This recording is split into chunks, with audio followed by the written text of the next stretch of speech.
13 जानेवारीला म्हणजे बाळासाहेब ठाकरेंच्या जयंतीच्या दिवशी शिंदे गटाच्या शिवसेनेचा एक मेळावा पार पडतोय आणि या मेळाव्यात मोठा राजकीय भूकंप होईल असा गौप्यस्फोट राहुल शेवाळेंनी केलाय।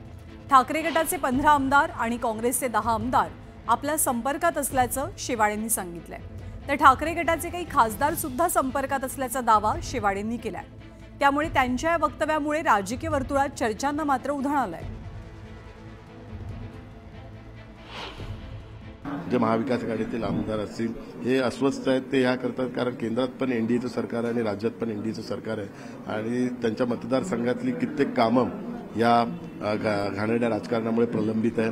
कारण महाविकास आघाडीने एवढी बिघाडी करून ठेवलेली आहे तर त्यांच्या मतदारसंघातली कामच होत नाही, त्यांची विकास कामं रखडलेली आहेत आणि कित्येक त्यांचे केंद्र सरकार आणि राज्य सरकारच्या संदर्भातले प्रश्न प्रलंबित आहेत। त्यामुळे ते अस्वस्थ आहेत आणि लोकांना त्यांनी जे कमिटमेंट केलेलं आहे ते पूर्ण करू शकत नाही, म्हणून ते महायुतीत प्रवेश करण्याकरिता इच्छुक आहेत। गेले कित्येक महिने महायुतीच्या कित्येक पदाधिकाऱ्यांशी वरिष्ठ नेत्यांच्या संपर्कात आहेत। शिवसेनेच्या संपर्कात पण उबाटाचे आमदार आहेत, काँग्रेसचे आमदार आहेत, उबाटाचे काही खासदार दिल्लीमध्ये सोबतच चर्चा करत असतात आमच्यात।